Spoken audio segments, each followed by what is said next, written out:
Welcome to the Fairways of Life show. It takes a lot of work to get to this point in my career. Gents, here's where I want to go now. If I can practice, I know I can still do it.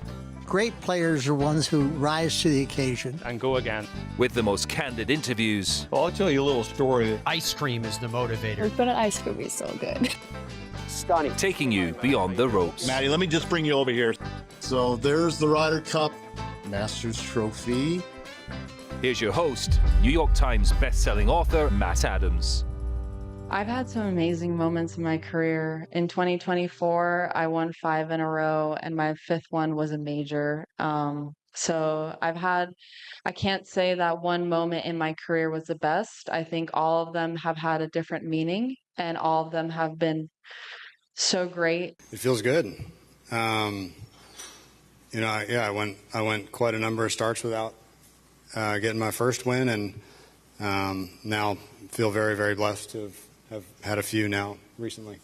Nelly and Cam doing it again. What's going on, folks? I am Matt Adams. Welcome into the PXG Custom Studios. Precision starts with the right fit. Earn up to 18% off your ultimate club set. Log on to pxg.com. You've never played like this before. So those sound bites that you just heard from Nelly and Cam, you're going to be hearing more from them, specifically from those bites in their entirety. Plus, we have a great show coming up. I'll be giving you details of the same in just a moment. But first, we take a look at what happened this past week with Nelly winning again. There you could see it was ultimately a 4-shot victory. Remember, she had a bogey at the last, so that kind of narrowed it, and it wasn't that close as it was actually unfolding throughout the course of it.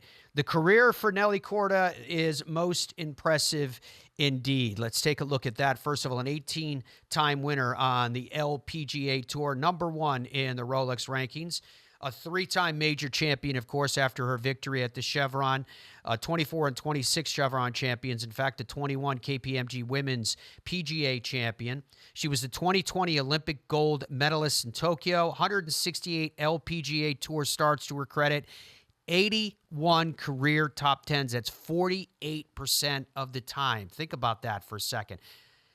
48 major championship starts, 14 major top 10s. That's a 30% clip. And 4 times she's represented the United States in the Solheim Cup, 10-5 and change record there as well. So for Nelly, let me take a look at her notes, Andrew, that we have worked up. And this is from her most recent victory. More wins this year than the players that have finished ahead of her. 26th American to earn 18-plus LPGA Tour victories. 110 total weeks as world #1. That ties for 4th most ever. She moves to 23 points towards the LPGA Hall of Fame. You need 27 points to be enshrined.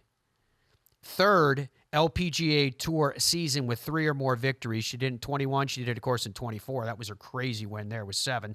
6th American to win a 3rd major before the age of 28.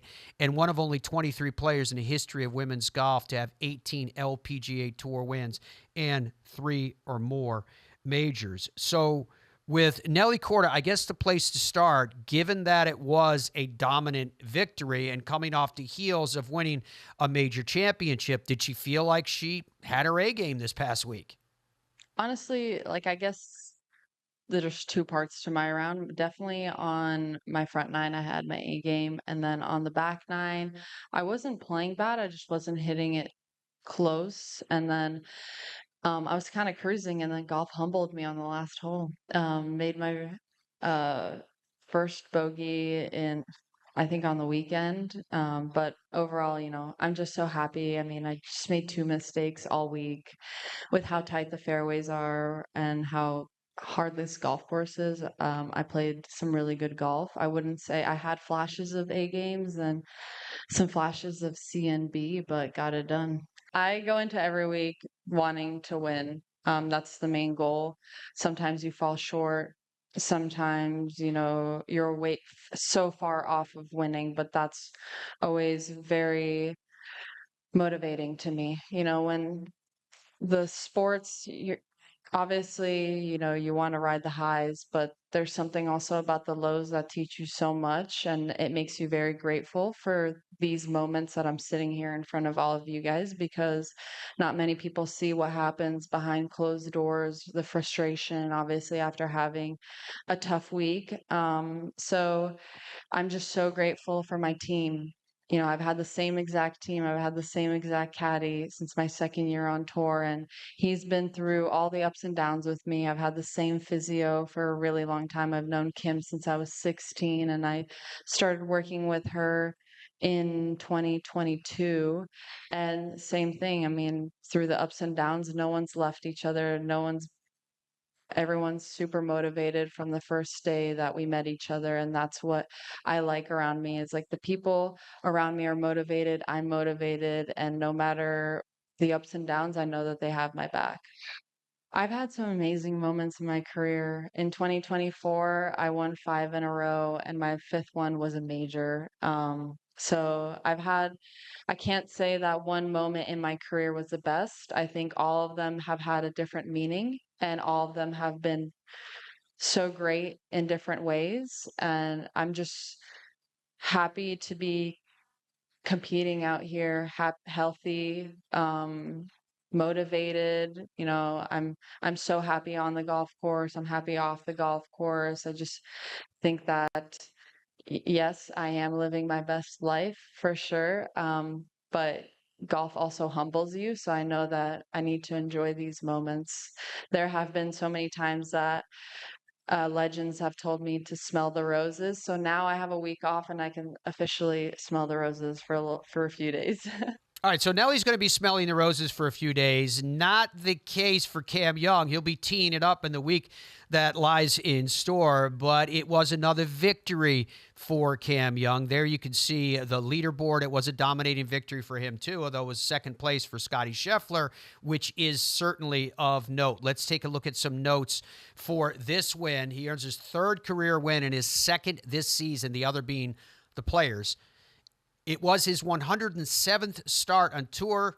The victory came at 28 years, 11 months, and 27 days old. It's interesting because with Cam Young, he's a player that I think you forget how young he still is. His PGA Tour wins listed accordingly there. There are 3 of them. This was his 5th top 10 finish in 9 starts this season. He moves from 4th to 3rd in both the official World Golf Rankings and the FedEx Cup standings. He led the field in birdies with 24, and get this stat. His strokes gained, putting, positive, over 7 strokes. That's based on the average of the field. Incredible. So for Cam, how does it feel to have done it again? It feels good. I went quite a number of starts without getting my first win, and now feel very, very blessed to have had a few now recently. Winning is really hard. It's not. At no point did it feel easy. Did it feel like the tournament was over? Even the last couple holes, there's a lot that can happen, and you're never quite sure what the guys in front of you are going to do, the other guys in your group. So.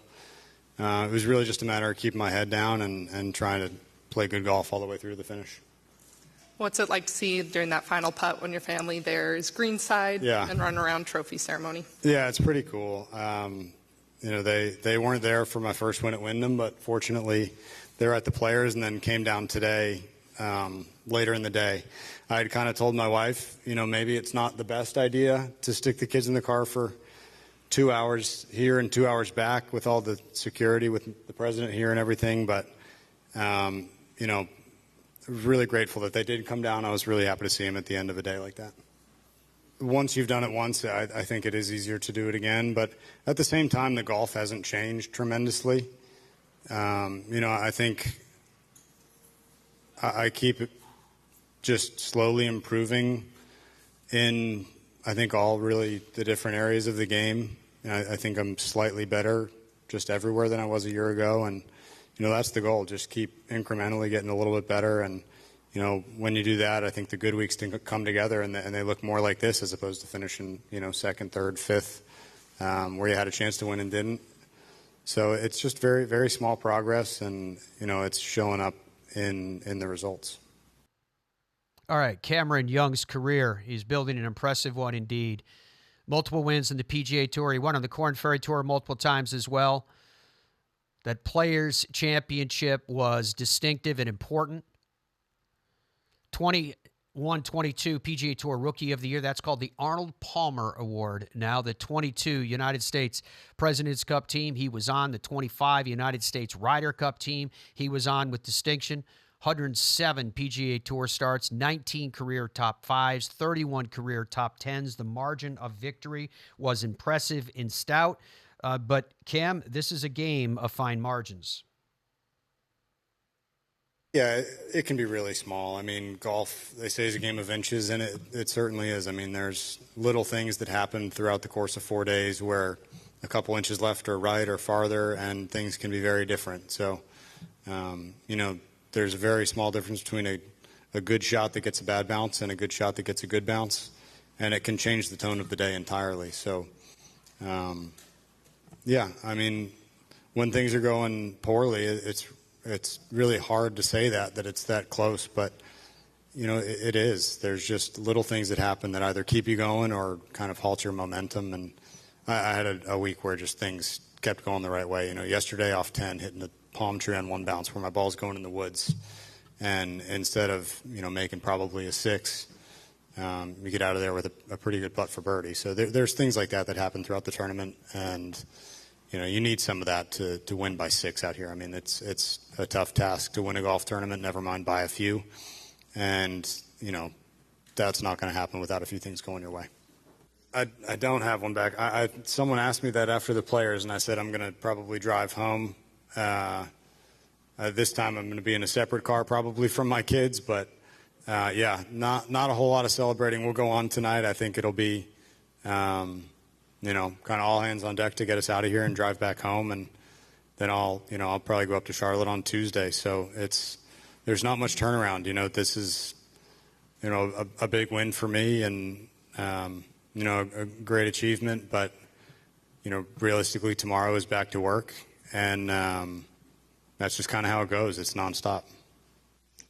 Players, you shared with Kyle that you guys started at Truist Championships. Coming up on a year, what has that partnership meant now that it's been a year on the bag? Yeah, it's been great. I mean, he continues to improve. I think I'm continuing to improve. So, over time, our communication gets clearer, our roles become clearer, and, he's done a great job. This is the last week that he is seeing a golf course for the first time. So next week at the Truist at Quail Hollow, he saw for the PGA last year. So it's, been a lot of work for him, and I'm sure he'll continue to do the same thing, but it should get a little easier for him just having, one trip around each place in the bank. So it's been a great partnership, and, really, really happy to do it alongside of him. And, very, very proud of the job he's done. He's done a great job, and he works really, really hard. So I'm grateful to him for that. Really impressive stuff from Cam. There is no doubt about that. Time now to get a grip, presented by Superstroke, superstrokeusa.com. Cam Young certainly had a grip on the Cadillac Championship. He led the field in strokes gained putting. I showed you this number, but it's staggering. 7.062 positive. He was using a Superstroke Zenergy Pistol 1.0 putter grip in hand. Wire-to-wire victory with around a 64, 67, 70, and then 68. The grip that is there for the taking for any one of you right now. In fact, go upgrade your putter grip and feel the difference. Superstrokeusa.com again. All right, when we come back, we're going to be joined by some experts on what's going on right before our eyes and noses in the world of golf. Nelly, Cam, a major around the corner, and more. Stay with us. For decades, Superstroke has owned the greens. The biggest wins, the biggest moments. Trusted by more tour players than any other putter grip in the game. But we didn't stop there. We reimagined what a swing grip could be. Revel isn't just a new product, it's the next chapter of performance. And it didn't take long to prove it. From the first tee to the final putt, now every shot deserves Superstroke. In Ireland, golf is more than just a game.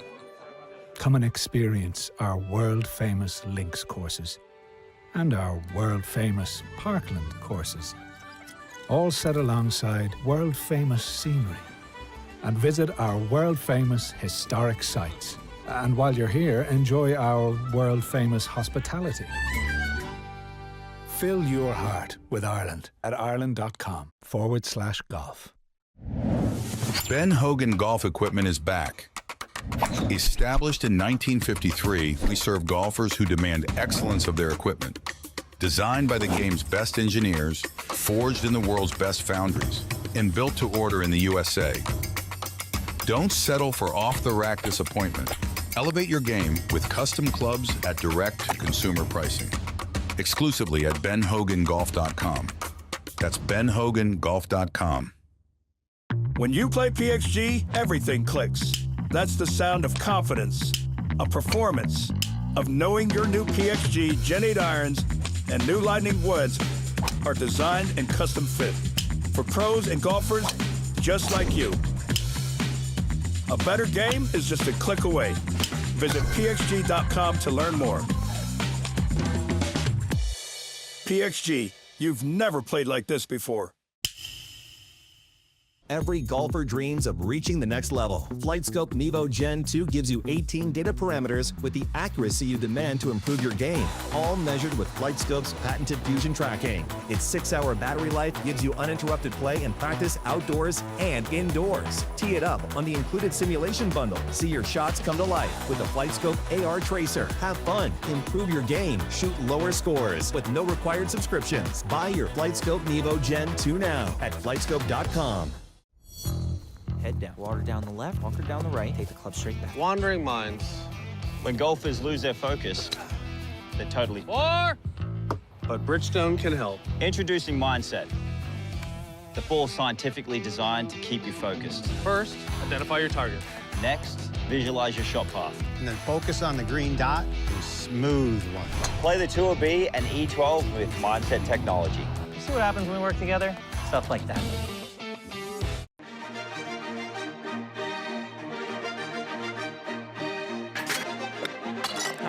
Nice one.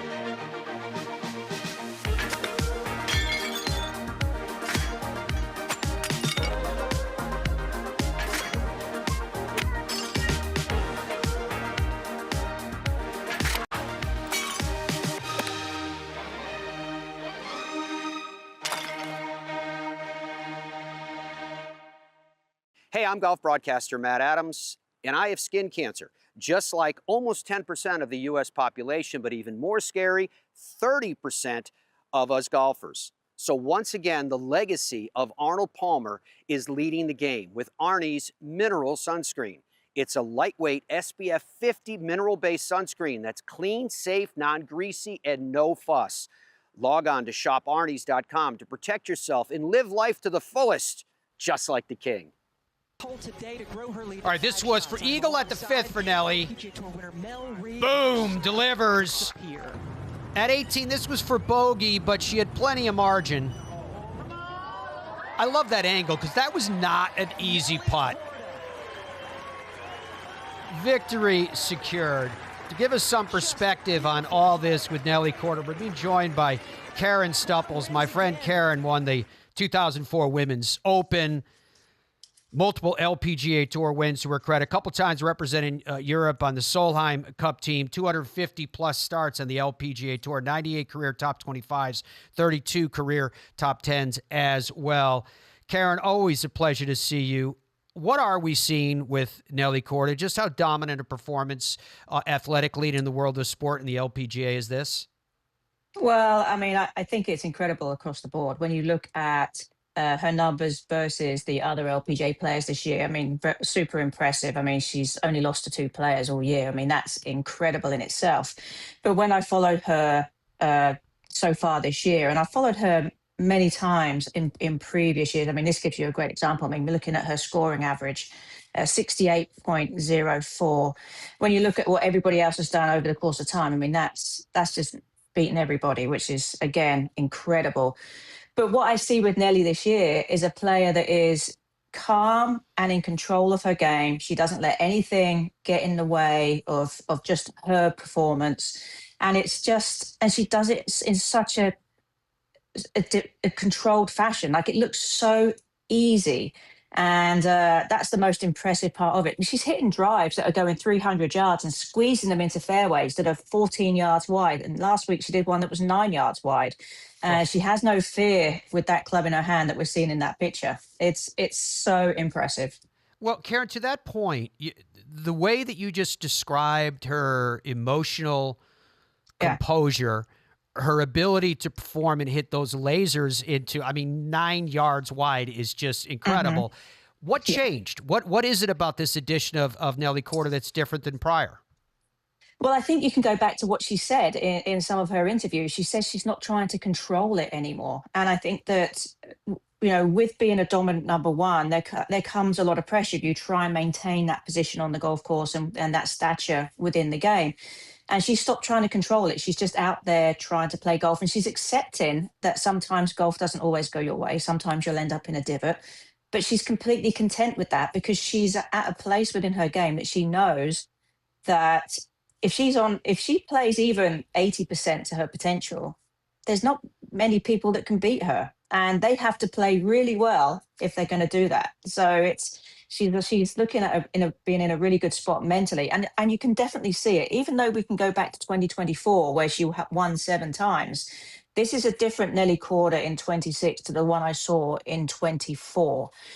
Mentally, physically, everything about Nelly right now, she's in such a great space mentally that it's hard to see this not continuing, this form. Here you go, 2024, she was 16 starts, 7 wins. No wins in 25, but this year, 3 wins already in just 6 starts. It's just so impressive. How much, Karen, could it be, call it the crossroads of life, from the blood clot in the arm to, as you noted, playing extremely well, in fairness, in 25, but not getting any victories to show for it, to this year having a feel like 2024, but you feel like the 2026 edition is even better? I absolutely. I think that there's a maturity to her. It's hard to really fathom that, this is Nelly's journey, and nobody's golf journey is, it's just a straight rise to greatness. You have peaks and troughs along the way.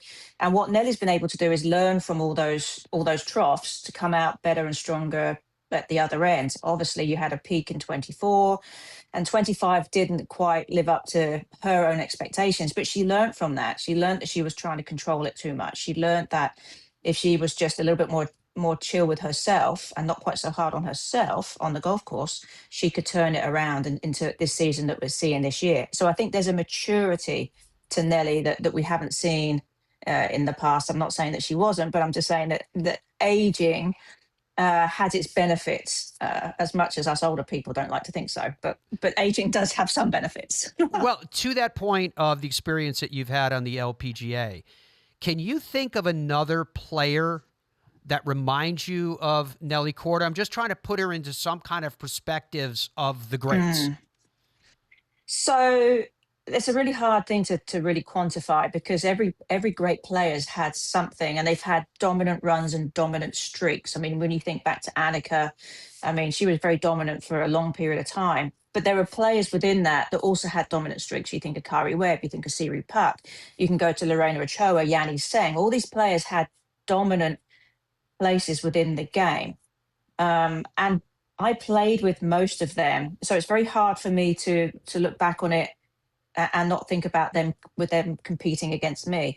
I do know that they all have very similar characteristics. One is that when you're facing them, you don't feel like you can make any inroads ever against them, because then you don't feel like they're going to make mistakes. You don't feel like they're going to give you that window of opportunity that you can walk through. And that's the same that we're seeing with Nelly. Even though Hyo-Joo Kim has got the better of her a couple of times, it doesn't. I still don't think that there's that window of opportunity. Nelly let Hyo-Joo in a couple of times, to be fair, but she doesn't make mistakes very often. And again, she's learning from those mistakes when she does make them. And this is a work in progress. And She knows that she's on her own journey, but that is that one thing that they all have in common. Everybody else knows who the player to beat is week in, week out, and doing so requires a Herculean feat, and that's what she has in common with all of the game's greats across time. If we're going to start to cast her, rightfully so, amongst the game's greats, not merely as a golfer, but as an athlete, is Nelly Korda transcendent? Well, I think you have to look at what she's doing off the golf course now. The interviews with Pat McAfee and other people, ESPN stuff. It's just, I know it's within the sport world, but that carries a lot of weight because ultimately people are watching Nelly for her sporting prowess. Yes, she went to the Met Gala. I mean, that was pretty cool, and you see a lot of great athletes going to that. But people that are fans of golf aren't necessarily fans of Met Gala. So when I see her doing Pat McAfee, I mean, literally my timeline was blowing up with her quotes and her talking points and everything about Nelly from that show. And even though I follow her week in, week out, I've learned so much from watching those pieces that she had, because he brought a different perspective into Nelly's life and into her golf game. And I think these are crucial for her and her growth and for the LPGA to get more eyeballs on the tour in general. And I think that this has been huge for her. And I mean, let's face it, she's a great person to watch. I mean, she talks about her tempo a lot, so everybody can learn from watching her. But then when you look at her too, she's so stylish on the golf course as well. And people were talking about her outfits at the Chevron Championship. So there's a whole lot of cross-pollination that can happen when you have an athlete like Nelly becoming the world number one. It's interesting, Karen, because in your current role, you're probably close to Nelly physically more often than even competitors are because you're out there calling the shots, et cetera, et cetera. Mm-hmm. When you're with her, physically, what's the aura like? What's the buzz like from the fans around her? And is there an intimidation factor now from Nelly Korda to her competitors? Again, this is another very interesting question because she is very chill when you're around her. Like there's a calmness to her. So there's not really that intimidation factor, but you know that there's no inroad to get one up on her with your own game. So her golf game is super intimidating. The way she hits her tee shots, the way she hits her irons, the chipping. I mean, she's not afraid to hit a little chip shot off of tight lies where a lot of players might pull out a putter and give a putter a go. And so she is intimidating in that way because there's no weakness. You look at her and think, oh, how do I, and you can't. So, but personally, she's super great to be on the golf course with, walking the fairways with. She'll always have a chat with me as we're walking. She'll be very respectful and polite to the other players in her group, and that's always something. Jason, her caddy, is a great caddy. He's again, when I played it how the caddies and players react with you, it actually makes a big difference. And she would be somebody that I would thoroughly enjoy playing with because one, she's got a great group around her, but she's also very respectful of other people on the golf course as well with her. And but you know that ultimately she's going to be a hard player to ever get one up on. All right, let's take a look at some of the stats because you just heard Karen say that there really are not any weaknesses in her game. For those of you that might be listening to us on the radio side, I want to take you down this pathway because it's incredibly impressive. She's first in the world. First in Solheim Cup points, first in CME points, first in official money, first in scoring average 68.04, first in strokes gained total positive 4.23, first in strokes gained tee to green positive 5 and change, first in strokes gained around the green almost to a full point, first in strokes gained approach more than 2, first in bogey avoidance at 7.9%, first in par 5 scoring average 4.38, second in strokes gained off the tee at positive 2.13. Second in greens and regulation at almost 78%. Third in sand saves at nearly 70%. Ninth in driving distance, just under 300 yards. 64th, though, in strokes gained putting.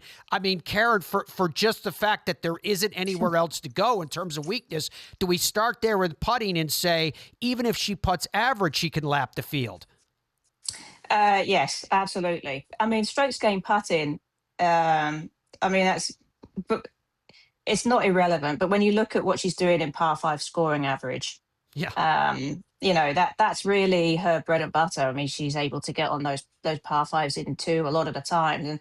And I maintain that, I mean, she's second in strokes gained off the tee. I'm racking my brains to think who is a better driver in all of golf right now than Nelly Korda, from what I've seen. I mean, maybe Cameron Young. I mean, you know, in terms of how he drives the ball and what I saw him do at the Players Championship, but Nelly is just off the charts off the tee, and that sets her up with another one of her weapons, a 3-wood. And I've said it on the broadcast many times.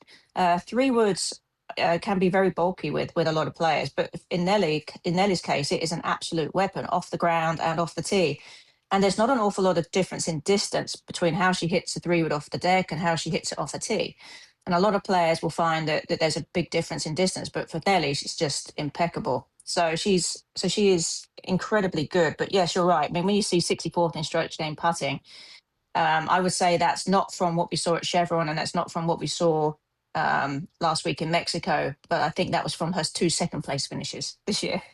Just two times she's been beaten. It's incredible. It's very, very much incredible, Karen. And it's interesting that you noted that the numbers that we're showing you folks are based upon averages for the season. And Karen's noting that she's getting better in that category. Yes. Think about the potential that lies therein. Let's talk about that potential, Karen. Go ahead. Well, I was going to say, what is interesting from following Nelly this year is that and we've noted that she'll take time off and then she'll come back strong the other side. She has realized that over the course of her playing career, when she peaks, so she's on this upward trend, and then she'll take time off and then she'll come back at the majors and she'll peak, and she's peaked in just the right places. And I think this is what her focus is, these majors, winning major championships. I mean, she comes from a background of tennis players where the majors were everything in tennis. So she's focusing her attention on those, and you can see her game improving over the weeks leading into those majors. Then she gets rested for the challenge, and then she takes over. And I think what is so impressive is that she knows now what she has to do to peak at the right times. Well, let's talk about peaking at these right times. The next Open is going to be the U.S. Women's Open, of course, at Riviera. Then the KPMG Women's PGA Championship at Hazeltine. Evian will be in France. That will be in July. And then the AIG Women's Open at Royal Lytham in St. Anne's this year. Karen, if you'd be so kind, break it down for us. You look at those venues, and I'm suspecting that you're going to tell us her game fits every venue, but how do you think it fits in these particular ones? It does. I mean, I love Nelly, certainly at Riviera and Hazeltine. Both of those courses ought to suit her really well, and she's played pretty well in both places. I mean, not Riviera, but in California, in the California area, and then up in Minnesota as well. I just think that's always a big golf course. Kerry Haig, PGA of America, always sets up that championship long, and I think that will really suit her game. Evian, I think, is becoming one of those tests that requires a different kind of test. The greens, it's all about second shots at Evian, and I think Nelly is definitely in that ballpark. But, you know, again, the greens can be a little tricky on that course, so we'll see how that goes with the putting. Lytham, you know, Matt, links golf course is very fickle, shall we say. You can get the wrong end of the weather. There are a whole bunch of bunkers at Lytham, but I can't see anybody else being better equipped to deal with trying to slot your drives into tiny little spots. But so much of that is about the wind and the weather. Now, what I will say about Nelly's game when it comes to playing in the wind, she's very good with those sort of 80% shots that are required to play well in the wind, because you want to take as much spin as you can off the golf ball. And I think Nelly is in a good position for that. But so much of that is she going to get the right side of the draw? Is that even going to be an issue? There's so much up in the air about links golf. And I think links golf tends to lend itself to sometimes to shorter players, the players that don't hit the ball quite so far, because they get a lot of run out and they can keep it in play more. And so we'll see. But Lytham is unique on the open rotor, for both men and women, because it requires a lot of balls hit in the air because it's so well bunkered. Now, there's no doubt about that, Karen. And I love the way you pointed out, rightfully so. Whilst it has all those bunkers, Lytham is also about accuracy. And in terms of control, we're seeing with Nelly, I mean, from that stats page that we just showed you, she certainly has control over where she is striking the golf ball. Dom's been barking in my ear as we've been talking here, Karen, because he's eager to talk to you about this stat package that they put together. Andrew, if you could pull that graphic back up again, that she's first in basically all the key stats. Dom, fire away. What question do you have? Well, I'm just wondering, to be straightforward about this, Karen, how do you keep this up? How can she maintain this? It's been 6 events and she's still maintaining it and still winning. Can she do this for the whole season? Is that even possible? I think, well, like I was saying just a few minutes ago, I do think that she's learned about peaking and she knows about her game and she knows when to take time off in the right places. And I think that's crucial for Nelly as she continues this march towards the Hall of Fame, because I can honestly see her getting into the LPGA Hall of Fame, which is 28 points. She currently has 22 before the end of the year. And it's just, I mean, she was able to perform and win 7 times in 24. And I don't think she was as mentally as strong in 24 as she is now. And it's hard to imagine this not continuing, just knowing how disciplined she is when it comes to her recovery. Amazing stuff. Karen Stupples, lead analyst for the LPGA, for NBC Sports, and for Golf Channel. My friend, it's always great to catch up with you. I hope you and the family are well. We wish you the very best. And thank you as ever for your time. Anytime. Love talking, Nelly. So let's do it again. I have a feeling we're going to be talking Nelly a lot in the 2026 season. All right, folks, more coming up in the Fairways of Life show. When we come back, we're going to try to go down a similar path with Cam Young. How do we sort what's going on? Plus, we'll sort through the storylines, which include, the truest is this week we have another signature event, and it's the week before a major, the PGA Championship, coming up just around the corner from Philadelphia. More coming up around the corner for the Fairways of Life show right after this. Fairways of Life show. Pleasure to have your company, folks, as ever. So, John Rahm and the DP World Tour have apparently resolved their differences. We don't know the exact details yet. I'm sure that they're going to leak out there eventually, but he did pay some fines. The way that, and I'm paraphrasing, he kind of went back to them and said, hey, I'd like to pay this. And they came back and said, we'd like you to pay a little bit more. But they arrived at a level that both were comfortable with. So John Rahm has a clear path now, both for the DP World Tour, which is important, obviously, and to be a member of the European Ryder Cup team, which clearly was a major motivation to this and behind all of this. John Rahm did address the media. He spoke at Liv's event in Virginia. Honestly, I think the initial news and the rumors over there in Mexico, since we're in a tournament week, I almost just tried to act as if it was just rumors, right? Because we're competing, I didn't want to waste any energy on an already demanding week thinking about it. So for me, the reality kind of came afterwards. I would say, like everybody, surprised, obviously unexpected. We did hear the news that they would be funding for many years, so unexpected. But then as the future of the league goes, I think that's obviously a question for the business people. We want to be here. It's been a lot of fun. I want to keep competing. I want to keep sharing some time with them. But time will tell. Obviously, I think Scott and his team have a lot of hard work to do, but obviously they're experienced in the area, and that's why they've been chosen to take this role. Can you get out of your contract if you want, or do you have to stay here for the till 2028 or 29. I'll say I'm also not a lawyer. I have no idea. I couldn't tell you. I have very few talents in my life, and reading a contract or business are not two of them. Again, like you just said, as of right now, I have several years of my contract left, and I'm pretty sure they did a pretty good job when they drafted that. So I don't see many ways out. And as of right now, I'm not really thinking about it, since we still have a season to play and majors to compete for, so it's not something I want to think about just yet. Yeah, it's a reasonable perspective, I think, from John Rahm opinion, although I do think he probably has some pretty good legal representation on his side, too, if he wants to exercise different options and different pathways.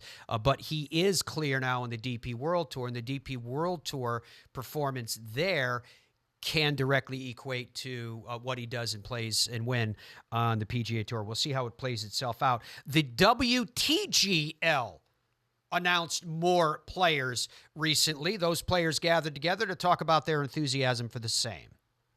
I mean, this is huge. Obviously, growing up in the Boston area, we didn't really have a lot of, or I guess we had a lot of team sports, and growing up with golf being a very much individual sport, you know, you couldn't really, I guess, see myself playing on a team sport, but now having the opportunity to, like, be on a team. Who knows if, like, Boston's going to be part of it, but, you know, obviously having the men's, I'd like to think that maybe we'd dabble in the women's game as well. And so I'm very excited to be on a team, because, like, every 2 years we had to play on a Solheim Cup. I know we've all have had experience playing on one, and I think we can all say, like, it's a very fun week getting to play in a team environment versus individually every week. And so, again, I think it's a lot of fun. You get to see a lot of personalities come out, and I think it's a huge step for the women's game, just going and kind of following foot with the men, what they're doing. Yeah, just to follow up, I think it's really exciting, and I think it's a great opportunity to kind of put women's golf in, like, a different environment, a different setting, maybe attract different crowds, different audiences that may not, you know, watch golf usually, and it'll be kind of like in a stadium setting, like you would see in basketball or something. So I think it's a really, really cool opportunity for us to follow what the men are doing with TGL, and it'll be really exciting. And like Megan said, it's not, you know, usual for us to play in a team setting, and, like, only been able to do it in Solheim Cup and like in college golf. But I think it'll be a really unique and fun aspect for us to be able to actually play for a team and represent, like, our own little group. That's great to come up last, because I have to just echo it. Love it. So I'll get originality points. But obviously, super excited to be a part of this. I think this is a great platform and opportunity for us LPGA players. So super excited to be a part of the first kind of squad to come up on TGL, women's TGL. But it's a great opportunity. It will be fun to play team golf. I think we don't get enough opportunities. The only time we really get in a regular season is Dow, and this will be fun to now be in a trio, and I'm just really looking forward to it. I think it's a great opportunity and will be fun. Have any of you guys gotten to visit the SoFi Center? I'm guessing that their answer would have been yes to that. Welcome back to the Fairways of Life show. If you're just joining us, we are welcoming these new players to the WTGL in the upcoming season. All right, when we come back to the Fairways of Life show, we will welcome in yet another expert to the show, and this will be to take us down the pathway of just what we're seeing on the PGA Tour, includes what we just saw on the weekend that was from Cam Young. Flight Scope. Did you know? You heard us talking earlier about Nelly. Rory is back in action this week. Scotty had another second place last week. Take a look at this. Nelly, through the last 41 events, she's had 10 wins, 2 majors, and 24 top fives. That's a 58 percentile. Scotty Scheffler, last 49 events, 15 wins, 3 majors, 40 top tens, 81%. Rory McIlroy, last 55 events, 9 wins, 2 majors, 28 top tens, 51%. Pretty impressive indeed. Back with more after this. As we welcome you back to the Fairways of Life show, John Rollins is a multiple-time winner on the PGA Tour. In fact, he had 450 starts on the PGA Tour, including 43 career top 10s along the way. Andrew, could you pull that graphic back up there again as we welcome John into the show? Right before we went to that quick little break there, John, you heard me talking about this with Nelly Korda, Scotty Scheffler, Rory McIlroy. Just how special is the golf around the world that we're seeing right now? Yeah, Matt, it's pretty extraordinary. You know, when you look at all of this and the success that these players are having in the dominant fashion that that they're playing the game, it's a pretty special time right now in the game of golf, and but these players, deservedly so, they put a lot of time into their craft, and this is what they're after is being consistent, but also being the dominant players in their sport, on their tours. But that's pretty fascinating numbers there. Incredible numbers. Earlier in the program, Karen Stupples was with it. I asked her the question, is Nelly Korda becoming, if she's not already, a transcendent athlete? I'm not just saying golfer, but a transcendent athlete. And she was like, wow, she was at the Met Gala. I think we both would agree that Rory McIlroy, I mean, he was at the White House when the king was over. They're clearly transcending beyond the fold of the sports page with the world of golf. Is Scotty also of that status? I would say so a little bit. I think that Scotty, as we've kind of learned from a lot of his interviews and just a lot of the the ways that he conducts his business, he's very much in his own lane, right? He's not necessarily seeking all of the extra stuff that comes along with, being the number one player in the world. But I do think that, yes, I mean, he is transcendent and, in his role as the best player in the game right now. But I also think that Scotty just has a different perspective on, life and what he does, right? I mean, he's all about his family. He's been outspoken about that, for a number of years now. And he really just is all about his preparation. He's like, look, I try to prepare. I try to get myself ready to compete so that when I tee it up, on Thursday, Friday, Saturday, Sunday in competition, I've done everything I possibly can to play my best. And whatever happens from that, he's very accepting, but it's pretty easy to be accepting when you're pretty much, having a chance to win every single time you tee it up. Yeah, I mean, the fact that he ended up finishing second again last week when it didn't look like that was the Scotty we're going to see at the start. What is it, John, that he does? What have you seen week in and week out where he seems to get better from the first tee shot to the last putt? Well, he never really changes his demeanor.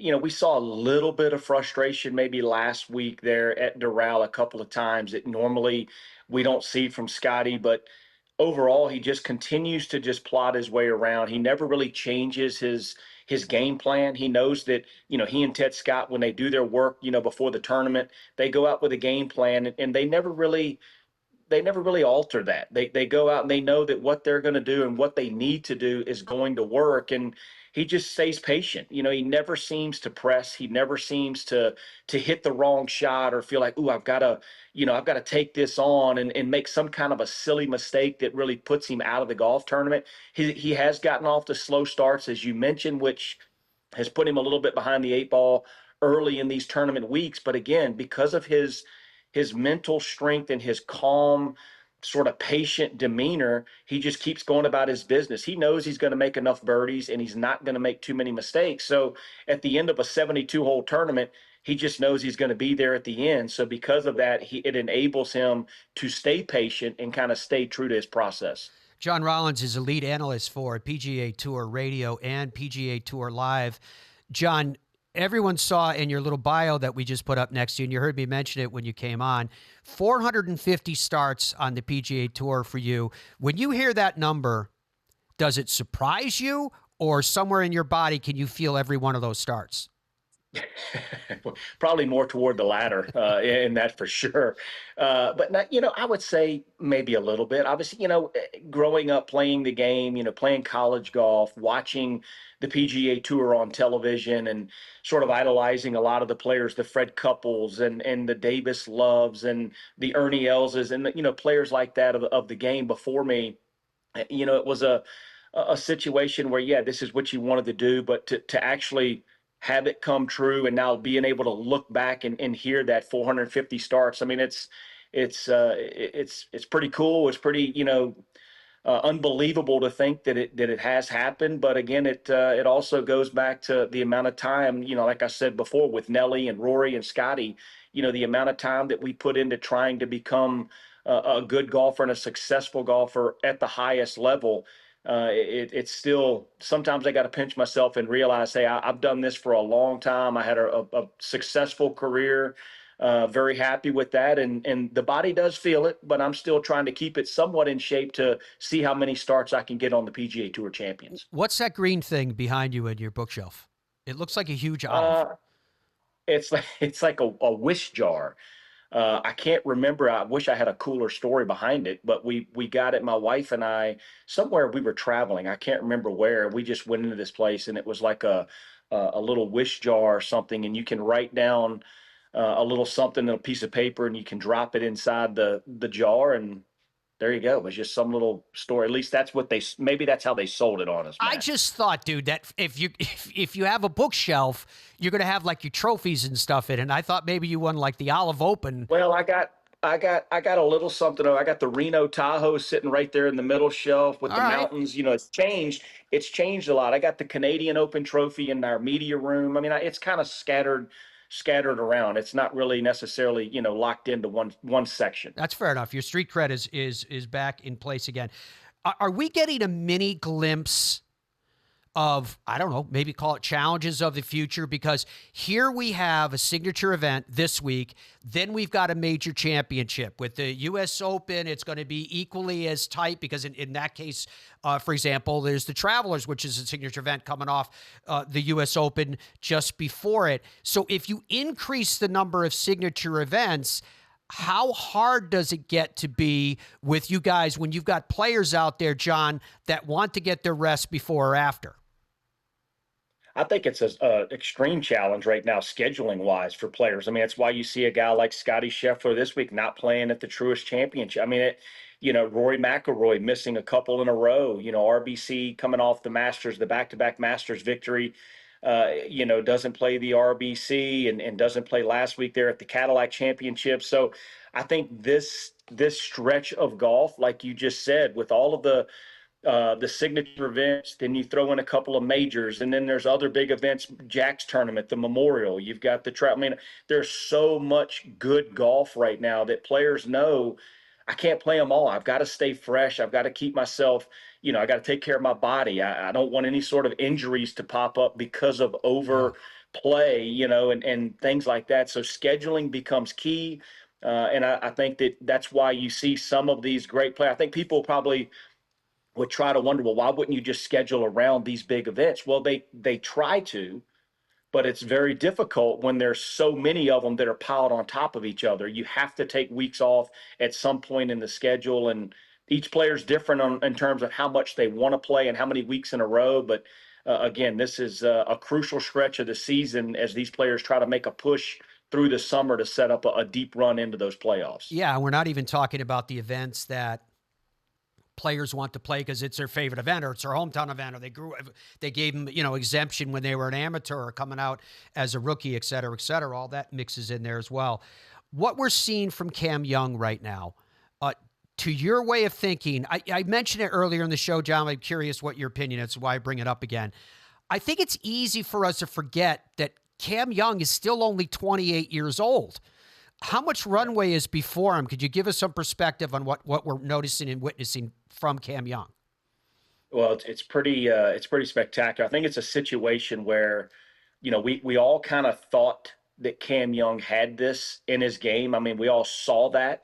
We couldn't ever really figure out, what was keeping him out of the winner's circle. It seemed to be maybe the putting, down the stretch where he had, so many runner-up finishes. I think he had like 6 in the 1 year, before he ended up finally getting a victory at the Wyndham Championship, last season. And that from that point on, when he won at the Wyndham there in Greensboro, it was like the light bulb went off, and then it just sort of validated to him. I think he knew in his own mind, yeah, sure, I can win. I'm good enough to win at this level, and I'm likely going to win at this level, but could never figure out possibly why he couldn't get across the finish line. And when he did, it was just sort of that relief, that sort of the monkey's off his back now. You can just sort of play free now. You got your first victory on the tour, and just sort of see what happens. And then to parlay that into winning at the Players just about a month ago now, to come down the stretch and play the type of golf that he played that week, and then that tee shot on 18, to seal the deal. I mean, that just showed right there that this guy had nothing really bothers him. No setting is too big. He's talked about he likes the tough golf courses. Clearly showed that last week there at Doral. Going into that week, everybody was kind of anticipating Doral, the blue monster, to be just that, and it really never came to light, at least for Cam Young, winning by 6 shots. So they didn't have a lot of wind, but I just think Cam Young really right now is a player that you need to watch out for in terms of getting on runs, and in terms of how many tournaments he may actually be able to win now that he's playing this high level golf. His putting is as good as it's ever been. Driving the golf ball probably as good as anybody in the game right now, and just his confidence level obviously is through the roof. Yeah, you guys heard me mention that John is a lead analyst for PGA Tour Radio, which can be heard on PGAtour.com. You can hear it on the PGA Tour app. You can hear it on national satellite service Sirius XM. He's also lead analyst for PGA Tour Live, which kicks off bright and early each day of competition: Thursday, Friday, Saturday, and on Sunday. So for the Truist Championship, you just mentioned that you mentioned hard golf courses, and golf courses in this case that have hosted really, really important events along the way of the Truist itself. I can remember being there when Rory sunk that putt on 18, shot a 62 in that final round, got his first win on the PGA Tour, and took down Phil Mickelson along the way. Somehow it all felt symbolic with what we noticed there. Could you talk to us about the golf course and how it's evolved over the years, and what type of competition you expect this week? Well, they've done a lot of renovations. They've added some length. They've changed kind of the beginning. I honestly haven't played since they've done the renovations. When I played, at Quail Hollow, my days on the PGA Tour, number one was just sort of that little short dogleg right par 4. Then 2 was a par 3. They've since kind of, changed all of that in the design. They've changed the grass on the green as well. They've gone to Bermuda grass, so the greens get much firmer. They get extremely quick. That's exactly what they have right now. Now, they are forecasted to get some rain this week as well. That's going to soften some things up. Unfortunately, we can't control Mother Nature, but right now players are talking about how firm and fast the golf course is, and it's a monster. I mean, it is long. It's difficult. The rough is not quite as thick right now. It's kind of, cut down at a pretty consistent level, a manageable level, but still it's a golf course that you have to drive the ball well to put yourself in position to attack any kind of hole locations on the greens. The greens have got a decent amount of slope to them. But the thing that I remember of the times playing at Quail Hollow was that there never seemed to be, many flat lies in the fairways. It seems to be there's a lot of uneven lies. You got some elevation changes as well. So it's just a demanding test from the start to the finish, given the newfound length that they did with the renovations. Now, when we compare this course this week to next week for the PGA Championship at Aronimink, and I just was looking while you were talking, you mentioned the weather, and I looked it up for Aronimink. They're talking about some weather in multiple days leading into and then early on in the competition. There we have a classic golf course by every definition. What do you make of Aronimink and bringing the best players in the world there for the PGA Championship?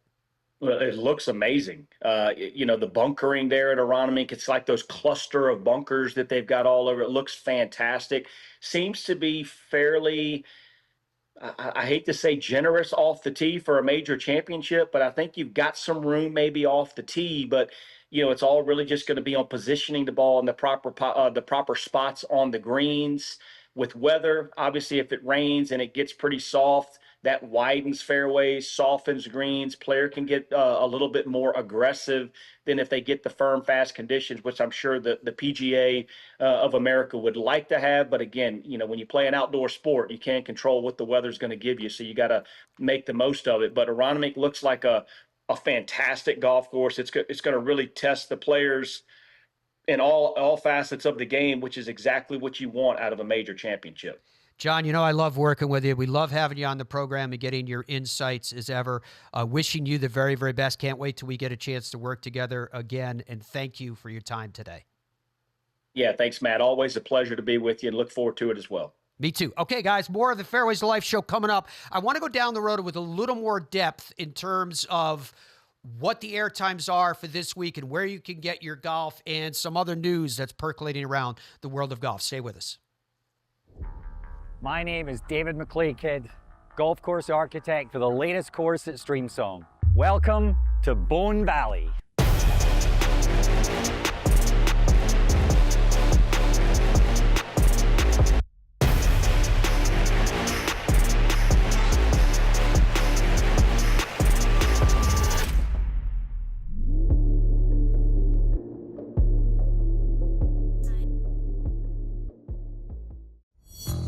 Head down, water down the left, bunker down the right, take the club straight back. Wandering minds. When golfers lose their focus, they're totally... But Bridgestone can help. Introducing Mindset.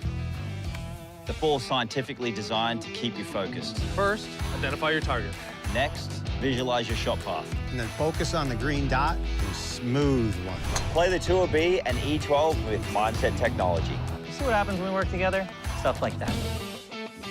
Imagine your ultimate golf experience. There's a good chance it's Michigan's Magnificent 11.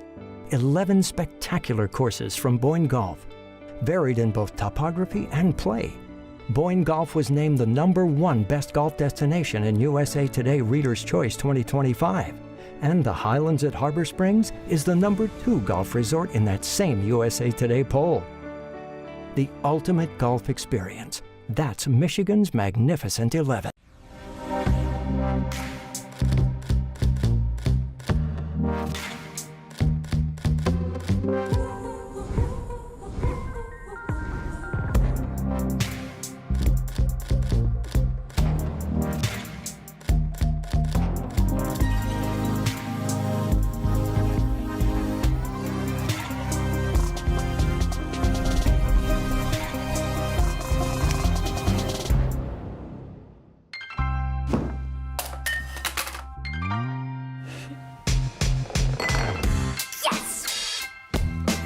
This is golf. A shot, honey.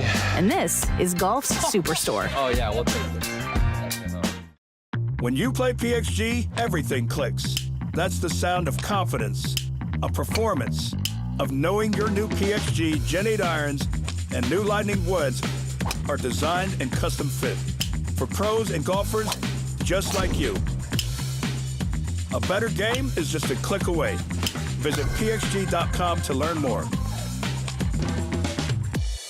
PXG, you've never played like this before. Hey, I'm golf broadcaster Matt Adams. Hub's Peanuts has been cooking up the top 1% of peanuts for over 70 years. And these aren't your average nut. These are super extra large Virginia peanuts cooked in the USA. Family-owned Hub's Peanuts have more protein than any other nuts. So whether it's a boost on the course or a special gift, the variety of flavors guarantees Hub's Peanuts is just what you need. Family-owned, nutritious, delicious, and sustainable. Hub's Peanuts, it's just right. HubsPeanuts.com. Every golfer dreams of reaching the next level. FlightScope Nevo Gen 2 gives you 18 data parameters with the accuracy you demand to improve your game, all measured with FlightScope's patented fusion tracking. Its 6-hour battery life gives you uninterrupted play and practice outdoors and indoors. Tee it up on the included simulation bundle. See your shots come to life with the FlightScope AR Tracer. Have fun, improve your game, shoot lower scores with no required subscriptions. Buy your FlightScope Nevo Gen 2 now at FlightScope.com. 4! This is golf, and this is Golf Superstore, the only place you can walk in for a free driver fitting, have it built, and tee it up the same day. Try Fit and Go today. I just felt like I couldn't really get anything going. I was hitting it decent enough. Just putts were going kind of around the hole. Tough to get a lot of momentum. I mean, like, I think about my round, I hit it pretty nice to start, just didn't hold the putts I needed to.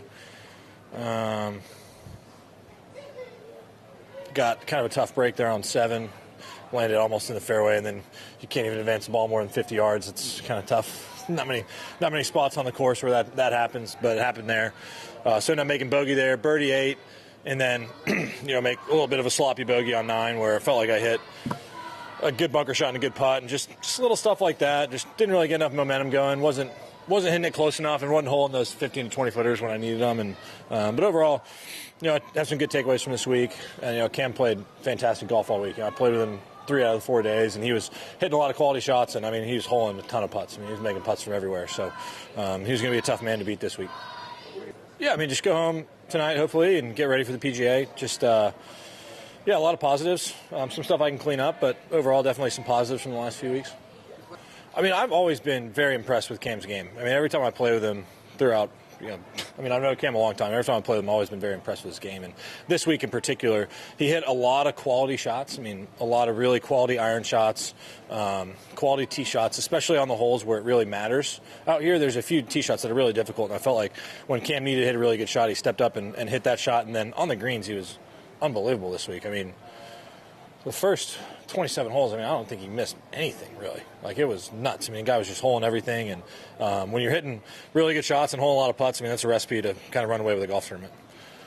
Scotty Scheffler finished second again. What a season he's having as well. Ben Hogan Golf can allow you to have the best season of your life. Log on to benhogangolf.com and see why. I already know you're going to be proud to put these clubs in your bag because they're etched with the name of the great Ben Hogan right in the metal. Let them be your tour truck. The relationship is direct. benhogangolf.com. Matt Fitzpatrick has been playing some great golf as well.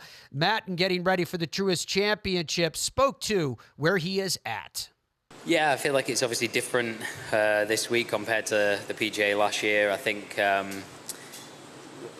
with the weather we had last year for the PGA, the greens were a little bit softer, the rough was a little bit higher. This week it's actually the opposite. The greens seem to be very, very firm, and the roughs are a little shorter, which is nice. But yeah, I'm really kind of shocked at how firm the greens are right now, and that's definitely going to make it a great test. Are you the reflective type? Did you sit back and sort of take in what the last couple weeks have been like? Yeah, a little bit. Spent last week at home in Florida with my wife and my parents, so we had a little bit of off-course stuff to do with the house that I bought and stuff, and I think that kind of occupied me for most of the week, which was nice to not have to think about golf for a little bit, but obviously the 2 weeks I had were incredibly special for different reasons. Yeah, it's just hard to put into words how incredible Zurich was, really. RBC was special. To win it twice is amazing. To do it in the playoff in the style that I did was incredible. But, just trying to go back to the 18th green at Zurich and post bunker shot, not before. Just to relive that again would be incredible. It was. I don't think at the time I probably appreciated how crazy it all was in that moment. To sort of be in that moment that he's going to tap it in and be a PGA Tour member, have an exemption, get in the signature events, and win a PGA tournament together. So yeah, it's hard to put into words, to be honest. Do you see yourselves as consistent practice round partners going forward this year? Like, how do you balance? You guys were continents apart last year. Now you're on the same tour. Yeah, definitely. I would.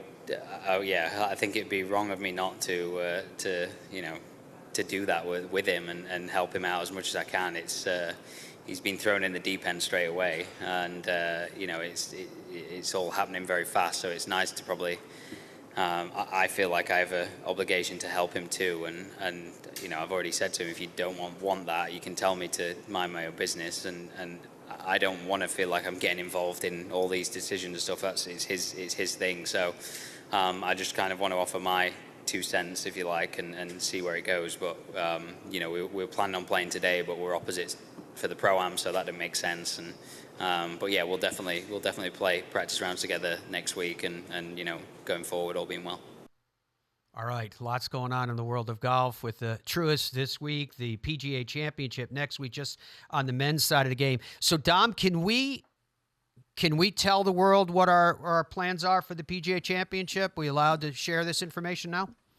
Yeah, why not? If you'd like to, sure. Go ahead. Do you want me to share the information? Yeah, you go ahead. We're going to be broadcasting on site next week at the PGA Championship, where I will require the services of a cheesesteak. But also we'll talk to players and about golf and stuff. You know, it's but funny. Mostly cheesesteak. It's funny. You go down the road of the cheesesteaks. I was telling Dom I would like for him to do, one of his food segments and, Philadelphia, talk about cheesesteaks. And Dom, slapped me upside the head. He's like, no, it's not cheesesteak. What did you say? It was like shaved roast beef or something? So cheesesteaks are synonymous with Philadelphia. Yeah. Okay. And they're a big deal, and everyone knows how famous they are, et cetera, et cetera. But if you're a local, if you're in Philly, cheesesteaks are great. But they also have beef and pork, like almost Italian beef and roast pork, and pretzels. Those three things are a huge deal for the locals there. So I'm probably going to do something around, some pork, some sort of roast pork dish. I might try and get a pretzel somewhere. We'll see. I mean, cheesesteak is nice. Everybody likes a cheesesteak. But anytime you see anything about food with Philadelphia, it's always about the cheesesteaks. I want to do something else. They're very famous. They have very famous pretzels. And I'd like to get, they're bigger than my head. I'm a bad example. I have a small head. They're bigger than your head. I don't have a big head. My head's tiny, too. No. No one has a smaller head than me. No one has a small head than you. That I agree. Dom wears a hat like it's like a bandage. It's a party trick. Yeah, trick. But most hats have a little bit of height to them. It's a hat. It's like a baseball cap. Hold on. I have a hat. Hold on. I'll get it. Okay. All right. Yeah, we want this proof. This is like a cheesesteak conversation. I'm going to see if I can find a hat. Go, Matt, talk amongst yourselves. All right. There you go. Go back on full camera 2. And he is literally running to grab a hat right now. We will be arriving in Philadelphia early next week, and then heading over to the golf course, and we'll be checking everything out and getting set up, and then we'll be broadcasting live. Really very much looking forward to it. Dom can't hear me on this right now, but he already has, I would say, at least 4, maybe 5 players who have committed to come on and join us, various VIPs and like a couple of, well, he can't hear me, so he can't be mad at me for saying it. Right? Jeff Sluman is going to be joining us, as well as Rich Beam, a couple of past PGA champions. Oh, there's Dom getting back on headset again. I didn't give away any information. All right, Dom, what do you got for me? I'm back. Okay, so I found a hat that I have from our friends at Stream Song. Okay. That provided me with this, specifically for this segment. Yes. Okay? Yes. All right, I have to take off my headset here for this. Okay. All right? We won't talk about it. This is a regular hat you can get at the Stream Song Pro Shop.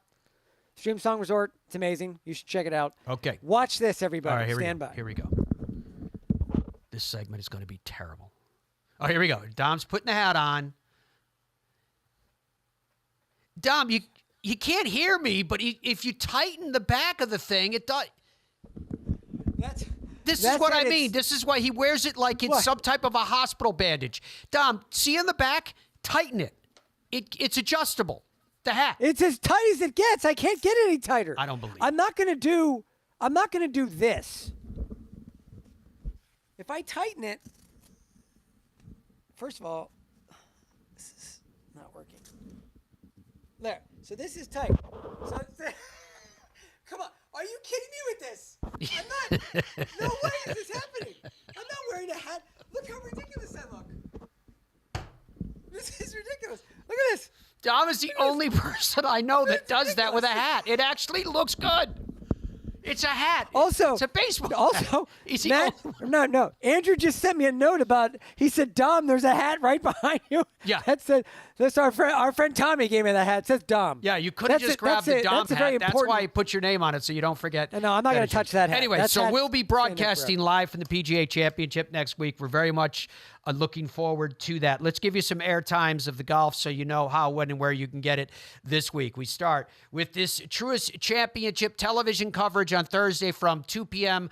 on Golf Channel. Saturday, it's split between Golf Channel and CBS. Sunday from 1 p.m. and 3 p.m. respectively as well. ESPN Plus, our home Thursday and Friday from 7:30 a.m. Early wake-up call for work for those teams. 4 different streams on ESPN Plus. Saturday and Sunday, even earlier, 7 to 15 will be the start time until the conclusion of play. PGA Tour Radio, Thursday and Friday from noon, Saturday and Sunday from 1 p.m. Eastern Time, each of those 2 days. All right, folks, thank you so much for your company. It was a fun show today. Thanks to John, thanks to Karen, thanks to Andrew, thanks to Dominic and everybody else that touches the Fairways of Life show, mostly to all of you. Thank you for your company. Until we are together again, be well and goodbye for now.